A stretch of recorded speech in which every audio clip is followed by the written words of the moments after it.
Silva walked slowly to the center of the stage. Her white dress dragged between the spotlights. "Mr. Rieu, can God hear music?"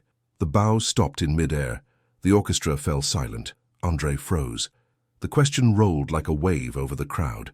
The mother in the middle of the audience covered her mouth with her hand. People looked at each other without understanding. Rieu didn't answer with words. Instead, he closed his eyes, raised his violin, and played a single note. And at that moment, no one could hold back the tears.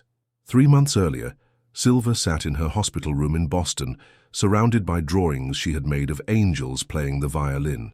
She was 7 years old, but her eyes carried a wisdom that seemed much older, the kind of wisdom that comes only from long nights in hospital beds and conversations with doctors who use voices that are too soft. "Mum," she said one morning, as Claire brought her breakfast, "if I can hear music, can God hear it too?"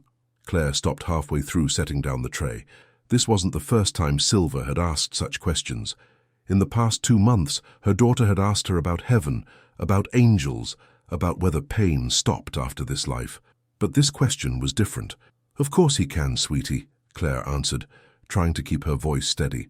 "But how do you know for sure?" Claire sat down next to the bed. Her shift at the hospital would start in an hour. She worked in the same department where Silva was being treated, which meant she never let her daughter out of her sight. "Because," she said slowly, searching for words that a 7-year-old would understand, but that also contained truth. "Music is the language that goes beyond words. If something is so beautiful, it must reach heaven." Silva thought about this for a long time, her small fingers playing with the edge of her blanket. "But I want to know, really know." It was Ryan, her 12-year-old brother, who suggested the idea later that day. He came by after school with his backpack still on, his face worried but trying to be brave the way big brothers should be. "Silva, why don't you ask someone who knows more about music than Mom?" "Like who?" "Like André Rieu." Silva's eyes lit up for the first time in days. She had watched André Rieu's concerts hundreds of times on the tablet the hospital had given her. His music was the only thing that calmed her during difficult nights, the only thing that could make her forget where she was. "But how could I ever ask him?" she said, her enthusiasm fading. "We'll find a way," Ryan promised, though he had no idea how. That evening, while Silva slept, Claire sat in the nurses' lounge with Sarah, a volunteer who had worked at the hospital for 10 years. Sarah was a middle-aged woman with kind eyes and a network of contacts she had built through years of fundraising and community work. "She's asking about God and music," Claire told her, the fatigue heavy in her voice, "and I don't know how to help her." Sarah was silent for a moment, thinking. "There's a concert in Boston next month, André Rieu. Maybe tickets are unaffordable, and even if we had them, Silva is too weak to—" "Let me make a few phone calls," Sarah interrupted. "No promises, but let me try." What Claire didn't know was that Sarah had already gone to work before the conversation had even ended. She knew someone at the Rieu Foundation, someone who had helped with earlier requests from sick children. 2 weeks later, Sarah entered the room with news that would change everything. "We have tickets," she said, her voice trembling with emotion. "Front row, and transportation is arranged, and medical staff nearby in case." Claire started crying before Sarah could finish. Silva, who had heard the conversation from her bed, smiled broadly for the first time in weeks. "I can ask him," she whispered.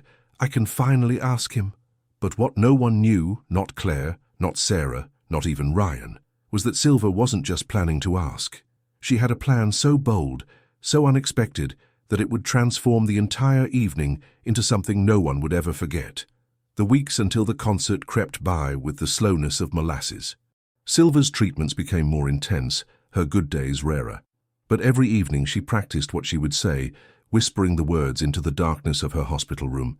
"Mr. Rieu, can God hear music?" She tried it in different ways, sometimes as a question, sometimes as a statement, but it never felt quite right, never quite as though it could capture the depth of what she wanted to know. One evening, a week before the concert, Margaret, an older woman who volunteered as a hospital chaplain, visited Silva's room. She had heard about the girl who asked questions most adults didn't dare to ask. "Silva," Margaret said as she sat beside the bed, "I heard you want to meet André Rieu. I want to ask him something about God and music." Silva nodded. "Everyone says God hears everything, but no one can tell me how. And if music is so important, If it makes people happy and makes sad people stop crying, then God must be able to hear it, right? Margaret felt her heart break and swell at the same time. What do you think yourself? I think, Silva said slowly, that if God couldn't hear music, it wouldn't be so beautiful. But I want to be sure, because if he hears it, then he hears me too, and that means I'm not alone. It was at that moment that Margaret understood this was more than childlike curiosity. This was a girl wrestling with existential questions that most people only faced as adults. Questions about meaning, about connection, about whether there was something greater than the pain of this moment. Silva, she said softly, what you're going to do at that concert, whatever you ask, it will be important, not just for you, but for everyone who hears it. How do you know? Because real questions are always important, especially the ones we're afraid to ask. The day of the concert dawned with a mixture of excitement and fear. Claire had barely slept, worried that Silva would be too weak, that the trip would be too much, that something would go wrong. But when she entered Silva's room, she found her daughter already awake, staring out the window at the rising sun. Are you ready? Claire asked. I've been ready for this moment my whole life, Silva answered. And there was something in her voice, a determination, a peace that made Claire realize her daughter knew exactly what she was doing. Boston Common had been transformed into a sea of lights as evening fell over the city. Thousands of people streamed in, their voices mixing into an excited buzz of anticipation. But for Silva, sitting in a special wheelchair in the front row, it was as if the whole world had fallen away. She saw only the stage, only the place where André Rieu would appear. Claire sat next to her, holding Silva's hand perhaps too tightly. On Silva's other side sat Ryan, nervously fidgeting with his program booklet. Are you nervous? He whispered to his little sister. No, Silva said. And it was true. She felt no nerves, only a calm certainty about what she was going to do. But what if you can't get to him? What if security? Then I'll find another way. Sarah, sitting behind them, leaned forward. Silva, you don't have to do this. We can try to go backstage after the concert. We can... That's not the same, Silva interrupted. It has to be during the music. It has to be when everyone is listening. Before anyone could respond, the lights dimmed and the audience exploded in applause. André Rieu appeared on stage, his violin in hand, his usual broad smile lighting up the space. Good evening, Boston, he called, and the crowd cheered back. The concert began with a lively waltz, followed by classical favorites that the audience knew and loved, but Silva sat still, waiting. She knew André always had a moment, halfway through the concert, where he stopped to talk with the audience, to share stories. That was her moment. 30 minutes into the concert, André indeed stopped, lowering his violin. Ladies and gentlemen, he said, before we continue, I want to pause for a moment to reflect on why we're all here. Music is more than notes and rhythm. It is... He stopped suddenly, his eyes caught by something in the front row. Silva had stood up, not easily. Her legs trembled from the effort, but she stood, and slowly, determinedly, she began to walk toward the stage. Claire jumped up to stop her, but Sarah grabbed her arm. Let her go, she whispered. This is why we're here. Security began to move forward, but André raised his hand. Wait, he said into his microphone, his voice carrying through all of Boston Common. Let her come. The crowd went silent, thousands of pairs of eyes following this small girl in a white dress who was slowly climbing the stairs. It was clear she was struggling. Each step seemed a victory, an act of pure will, but she kept going step by step until she stood before André Rieu. He knelt down to be at her eye level. Hello, little one. What's your name? Silva. That's a beautiful name. What can I do for you, Silva? Boston Common was now so quiet you could hear a pin drop. Every person leaned forward, waiting for what this girl had to say. Silva looked André straight in the eyes, her voice clear and certain. Mr. Rieu, can God hear music? The question hung in the air like a living thing. André froze, his smile fading into an expression of pure amazement. Behind him, the orchestra stopped moving, each member caught in the moment. In the audience, Claire began to cry. Ryan gripped the armrest of his chair so tightly his knuckles turned white. Sarah had her hand over her mouth, shocked by the directness, the purity of the question. André looked at this small girl, saw the seriousness in her eyes, the depth of her desire to know. He realized this wasn't a philosophical question for her. This was personal, existential. the kind of question a life hung on. He opened his mouth to answer, but closed it again. Words seemed suddenly utterly inadequate for what this question asked. Instead, he stood slowly, turned to his orchestra, and gave a signal no one recognized. He raised his violin, placed it under his chin, and began to play. The melody that came was unlike anything he had ever played before. It wasn't a known piece, no written composition. It came from a place deeper than technique or training. It came from the soul. The notes floated through Boston Common like living things, each carrying a weight of meaning that words could never reach. It was love and loss, hope and pain, question and answer, all in one. Silva closed her eyes and smiled. Tears streamed down her cheeks, but they weren't tears of sorrow. "He's listening now, isn't he?" she whispered, so softly that only André heard it. He nodded, his own eyes now red.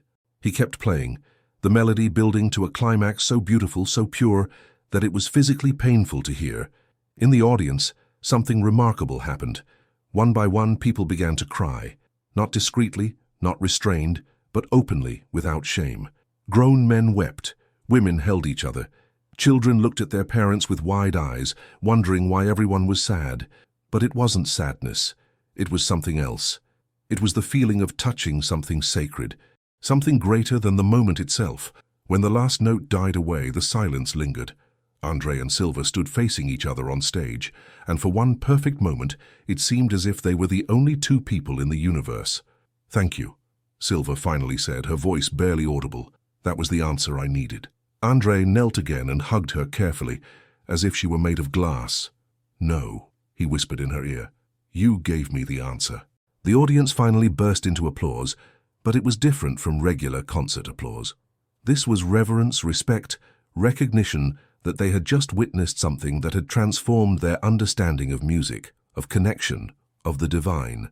Backstage after the concert, there was a small room where Silva could rest before she would go back to the hospital. Claire sat next to her, still crying, still trying to understand what had just happened. "Why didn't you tell me what you were going to do?" she asked, her voice soft but full of emotion. "Because you would have tried to stop me," Silva answered honestly. "Out of love, out of concern, but I had to do it, Mom. I had to know. And now that you know?" Silva smiled, a peace on her face that Claire hadn't seen in months. "Now I'm not afraid anymore." There was a soft knock on the door, and Margaret came in. She had attended the entire concert, had watched from the balcony as her young friend asked her question to the world. "Silva," she said softly, "may I show you something?" She pulled out an envelope, old and crumpled, as if it had been opened and closed many times. "What is that?" asked Ryan, who was also in the room. "A letter," said Margaret, "that Silva gave me last week. She asked me to only open it if she really went through with her plan." She handed the letter to Claire, who opened it with trembling hands.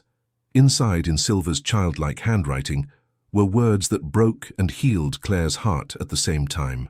"Dear Mom, if you're reading this, I've asked my question. I know you were scared, but I had to do it. Not because I don't believe God listens, but because I wanted everyone else to know it too. Sometimes people forget that beautiful things reach heaven. They get so busy with their problems that they forget to look up. So I asked, and I knew Mr. Rieu would answer. Not with words, but with music, because that's the only way to answer such big questions. Now everyone who was there knows. They felt it. And that means when I'm ever afraid, I can remember that I'm not alone, that God is always listening. Love you, Mom. Silva." Claire held the letter against her chest, her body shaking with sobs. Ryan came beside her and hugged her tightly. "She's incredible," he whispered. "My little sister is incredible." There was another knock, and this time it was André Rieu himself who entered. He had waited until Silva had some time to rest, but he had to tell her something else. "Silva," he said, kneeling again to be at her level, "may I ask you something?" "Of course." "That melody I played, it came out of nowhere. I'd never played it before, had never heard it before. But while I was playing, it felt as if someone else was guiding me. Do you understand what I mean?" Silva nodded wisely. "That was the answer. God let you play what he wanted me to hear." André felt goosebumps all over his body. "How did you know this would happen?" "I didn't know, but I hoped. Because if music is the language of heaven, like you always say, then there must be a way to talk back." That evening, as Claire helped Silva get back to the hospital, Sarah told them about something remarkable. The moment is already online, she said, showing her phone. People filmed it, and it's spreading everywhere. Claire looked at the video, her daughter walking to the stage asking the question, André playing that impossible melody. The comments were pouring in, thousands of people touched by what they had seen. She's becoming famous, Ryan said half-jokingly, but Silva shook her head. It's not about me, it's about the question. Now people are thinking about it. That's what matters. The next morning, Claire woke up to the sound of her phone going non-stop. Messages from friends, family, even people she barely knew. They had all seen the video, they all wanted to say something. She's an angel, one person wrote. That question changed my faith, wrote another.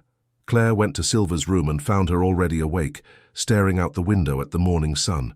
How do you feel? Claire asked. Strange, Silva said honestly. Like something has changed, but I don't know exactly what. Later that day, Margaret came by with more news.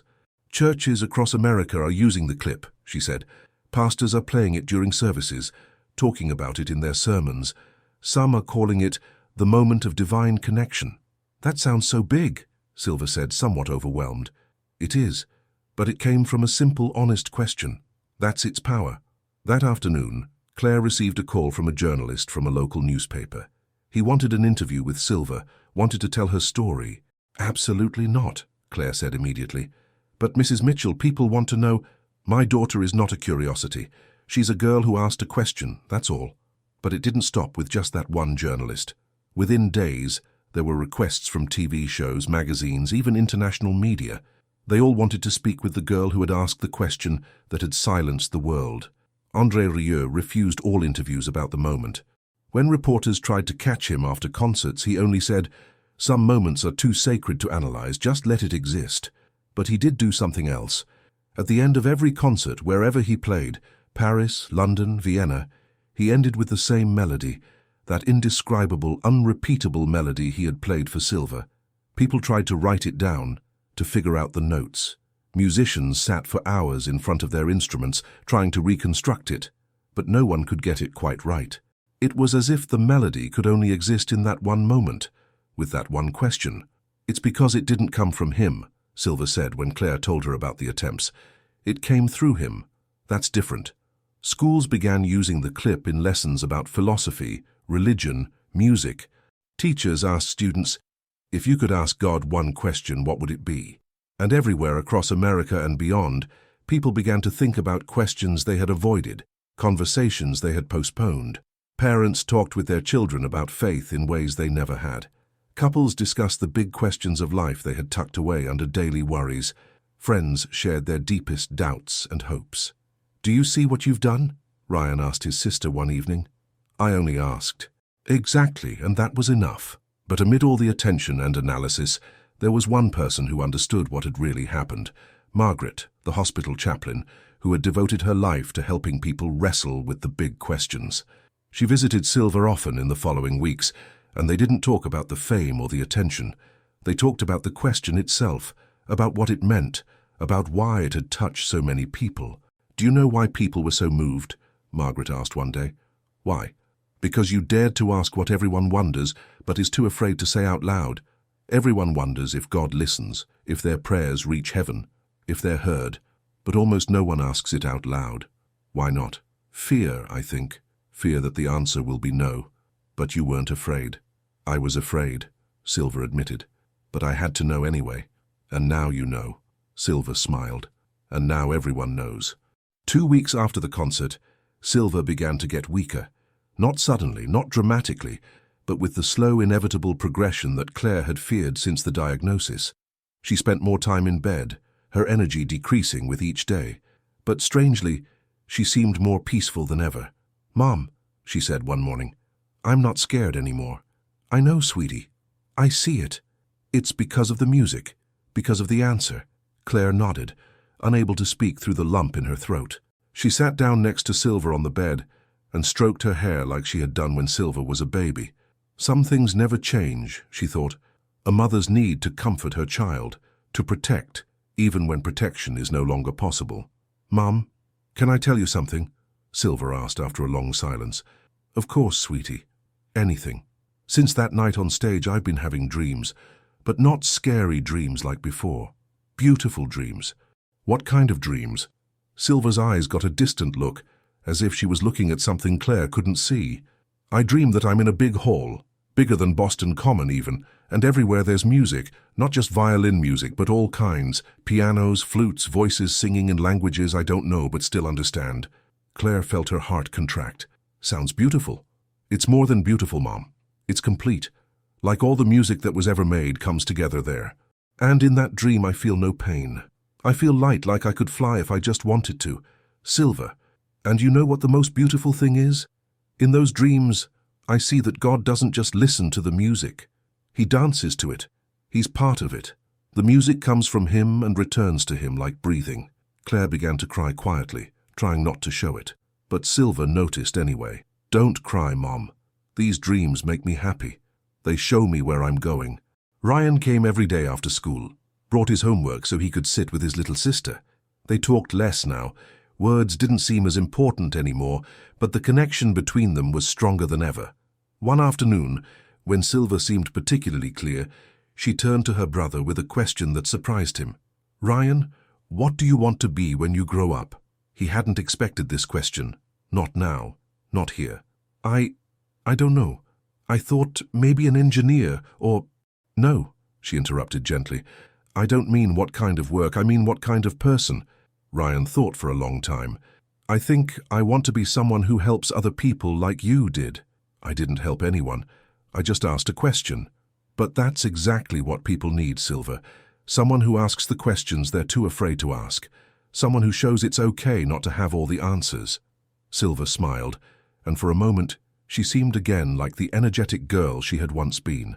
Ryan, promise me something. Anything. Keep listening to music. Not just because it's beautiful, but because it's a way to connect with other people, with yourself, with everything that's bigger. I promise. And one more thing.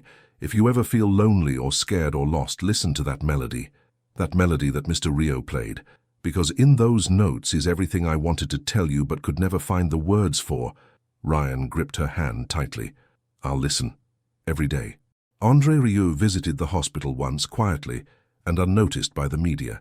He came after closing time, accompanied only by Sarah, who led him through the empty corridors to Silva's room. When he entered, Claire was sitting in the chair next to the bed, half asleep from exhaustion. Silva was awake, looking at the door as if she had known he would come. "Hello, Silva," he said softly. "Mr. Rieu." Her face lit up despite her weakness. "You came." "Of course. I had to thank you." "For what?" "For asking the question I should have been asking my whole life. For reminding me why I make music." He set down his violin case and opened it. "May I play for you? One last time?" Silva nodded enthusiastically, her eyes shining with anticipation. Claire woke up from the sound and wanted to get up, but André gestured for her to stay seated. "This is for both of you," he said. "A mother and daughter who taught me more than a lifetime of concerts." André began to play. Not the melody from that evening at Boston Common, but something new, something that felt like a continuation of that conversation. It was softer, more intimate, a song that was only for her. The notes floated through the room like soft promises, each carrying a message of hope and connection. As he played, Claire could feel how the music filled the room with something that was more than sound. It was as if the air itself vibrated with meaning, as if every molecule was being transformed by the purity of what André was playing. Silva closed her eyes and smiled. "He's listening," she whispered, "always. And now, I can almost see him." André didn't stop playing, but his eyes became moist. He had played for kings, for presidents, for millions of people around the world. But this moment, this quiet, intimate moment in a hospital room, was perhaps the most important performance of his entire career. When the last chord faded away, he remained still for a moment. "Silva, because of you, thousands of people, maybe millions, will listen to music differently. They'll understand it's more than entertainment, it's connection with the divine." "Good," she said simply, "because that's what it always was. I just asked what everyone already knew but had forgotten." André laid his hand on her forehead, a gesture so tender that Claire began to cry again. "You are wiser than I'll ever be," he said. "That's because children still know how to ask," Silva said. "Adults forget that it's okay not to know all the answers." "Silva," André said, his voice now soft and full of emotion, "may I ask you one more thing?" "Of course." That evening at Boston Common, when you asked that question, did you already expect the answer? Did you know what I would do? Silva thought for a long time before answering. I didn't know exactly what you would do, but I knew that if anyone could give the answer, it was you. Because you understand that some questions are too big for words. They need music. André wiped away a tear. You gave me a gift that evening, the gift of remembering. I had forgotten that music isn't about perfection or technique or even beauty. It's about truth, and your question was the most truthful I've ever heard. Will you keep playing that melody? Silva asked. That melody you played for me? Every concert. Forever. Good. Because then the question stays alive, and as long as the question lives, people keep thinking about it. And that's all I wanted. Claire now came forward, her hand on André's shoulder. Thank you, she whispered. Not just for the music, but for seeing her. Really seeing her. It was impossible not to see her, André replied. She shone brighter than all the spotlights on every stage I've ever stood on. That evening, after André had left, Silva lay in bed with headphones on. Claire had downloaded the audio from that evening, the moment of the question, the melody, everything. Do you want to hear it again? Claire asked. Yes. It helps me remember. Remember what? That I'm heard. That we're all heard. In the days that followed, the family slowly came together. Aunts, uncles, grandparents, they all came to spend time with Silva to tell her how much they loved her. But it was Margaret, the hospital chaplain, who had the most meaningful conversations with Silva. She came daily, brought no sermons or religious teachings, but simply her presence, her belief that love was the ultimate connection. Silva, she said one afternoon as she sat beside the bed, may I tell you about something I've seen since your question? Of course. I've been working in hospitals for 20 years, talking with people who are scared, who are in pain, who are wrestling with faith. And in those 20 years I've heard many questions, but your question was different. How so? Because it wasn't a question from fear or doubt. It was a question from curiosity and hope. You didn't ask, why doesn't God hear me? You asked, how does he hear? You already assumed he was listening. You just wanted to understand how. Silva thought about this. I think I always knew he listens, but I wanted other people to know it too, especially people who feel alone. And now they know. Thousands, maybe millions of people have heard your question and felt the answer.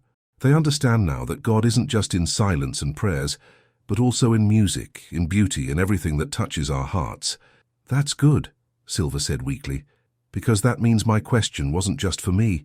It was for everyone. Margaret took Silva's hand.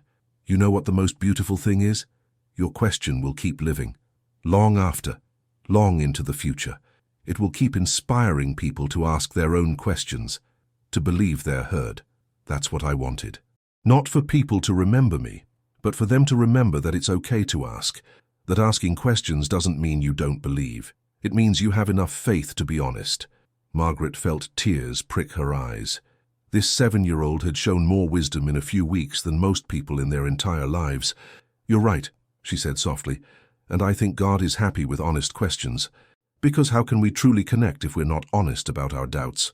Sarah also visited regularly, brought small gifts, drawing paper, pencils, sometimes just flowers from her own garden. For the girl who changed the world, she would say. I didn't change the world, Silva protested weakly. I just asked a question. That's exactly how worlds change, Sarah answered. One question at a time. One evening, when Ryan was sitting with his sister, he began to talk about school, about his friends, about the normal things of daily life. But halfway through, he stopped and looked at Silva with an intensity that was new. What is it? She asked. I'm thinking about what you did on that stage, and I realize I've never been that brave. Ryan, no, listen. You walked to that stage in front of thousands of people, and you asked the question you were most afraid of. And I'm too scared to even admit what my questions are. Silva reached out and took his hand. Then this is my gift to you. Permission to be afraid but still ask, because that's what courage is, not the absence of fear, but doing what's important despite that fear. But what if I don't like the answer? Then at least you know the truth, and the truth, however painful, is always better than living in uncertainty. Claire listened from the doorway to this conversation between her children, and realized that Silva had not only found her own peace, but was also giving it to others. It was a gift that would keep giving long after she was gone. Throughout the city of Boston and far beyond, The effects of Silva's question were still being felt. People talked about it in cafes, in churches, in schools. It was a conversation that seemed to have no end, because it touched the core of what it means to be human, the need to believe we're heard, that our lives have meaning, that there's something greater than ourselves. A teacher in New York used the video in his philosophy class and asked students, if this question was so important, what are the questions you're avoiding asking? The answers that came were deep and honest. Questions about purpose, about love, about what happens after we're gone. A pastor in Chicago based his entire sermon on the moment, speaking about how God invites us to be honest, to wrestle with faith, to not pretend we have all the answers. Silva taught us, he told his congregation, that doubts aren't the enemy of faith. They're part of faith, because how can we truly believe if we've never doubted? A mother in Los Angeles, struggling with her own doubts after losing her job, watched the video and cried. If a 7-year-old girl can be that brave, she told her partner, then I can be brave too. That evening she spoke a real prayer for the first time in years. Not a perfectly formulated prayer, but a messy, honest conversation with God about her fears and hopes. And everywhere, in living rooms and bedrooms, parents and children talked about the big questions they had never discussed. Silva had opened a door, and through that door streamed conversations that had long been postponed. André Rieu kept playing that melody at the end of every concert, without explanation, without context. But people knew. They had seen the video, heard the story. And when those notes flowed through concert halls from Paris to Tokyo, people held their breath and remembered why music mattered. Musicians tried to capture the melody, to write it down, but no one could reproduce it perfectly. It was as if the notes themselves refused to be captured on paper, as if they could only exist in those fleeting moments between silence and sound, between question and answer. It's because it didn't come from me, André explained in a rare interview about the subject. That evening, when Silva asked her question, I wasn't playing. I let something play through me. And that you can't notate, can't reproduce. You can only experience it. Evening fell on what would be Silva's last day, and the family gathered in her room.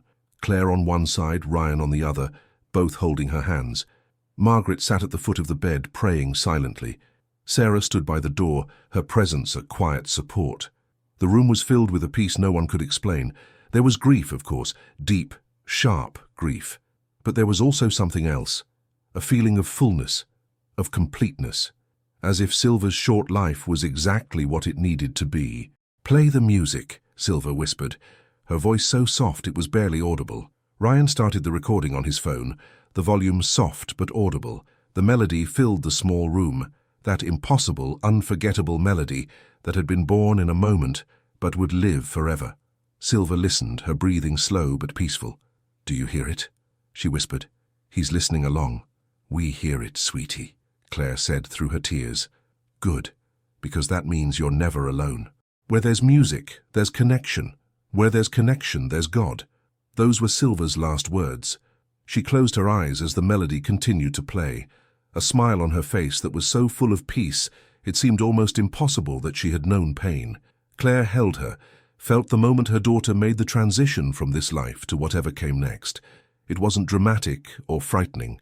It was as natural as breathing, as soft as daylight fading to twilight. She's free, Margaret whispered, tears streaming down her face. She's finally free, and now she's dancing to that music she heard in her dreams. Ryan said nothing, could say nothing. He just held Silva's hand, felt the warmth slowly fade away, listening to the melody his sister had loved so much. And in that music he didn't feel her gone, but transformed, freed from pain and fear, finally able to dance the way she had always wanted.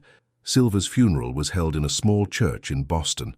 It was intimate, only family and close friends, exactly as Claire had wanted. But outside the church stood hundreds of people, strangers who had heard Silva's story and came to show their respect.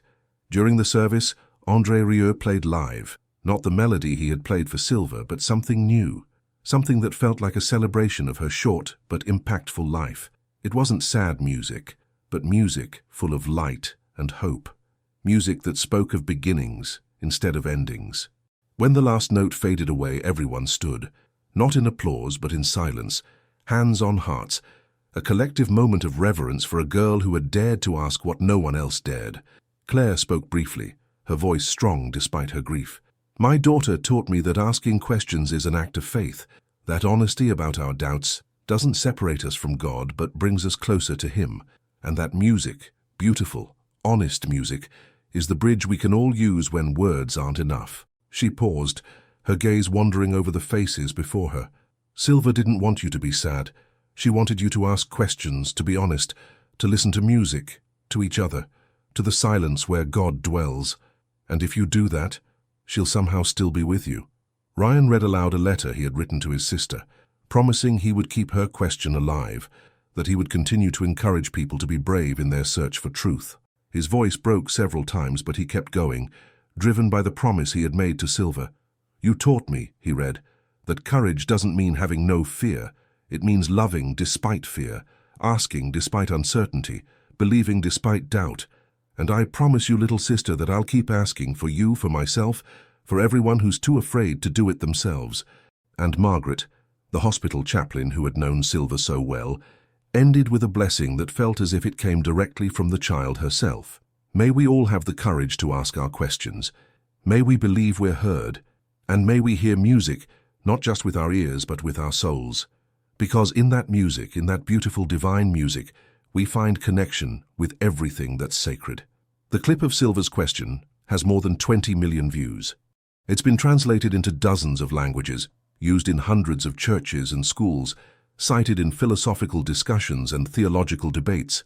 But for Claire, Ryan, and all who knew Silva, it was never about the views or the fame. It was always about the question itself and the answer André Rieu had given, not with words but with music. André Rieu established the Silva Mitchell Foundation, dedicated to bringing music to sick children in hospitals throughout America. Every time he plays for these children, he tells Silva's story. Not to mythologize her, but to remind them that their questions matter, that their voices are heard. Claire still works as a nurse in the same hospital, but now with a new perspective. She talks openly with families about faith and doubt, uses Silva's example to help them ask their own questions. "My daughter taught me," she often tells them, "that the best questions are the ones we're afraid to ask, because those questions touch the truth." Ryan is now studying music therapy, inspired by his sister's ability to create more connection in a moment of music than 1,000 words could have achieved. He works part-time in the hospital where Silva was treated, uses music to help children ask their own questions, find their own answers. And at every concert anywhere in the world, when André Rieu plays that specific melody, the melody that has no name, that cannot be written down, that can only be felt, people look up. They remember a girl who dared to ask, "Can God hear music?" And in the silence that follows, in the space between the last note and the first applause, they all believe, if only for a moment, that the answer is yes, always yes.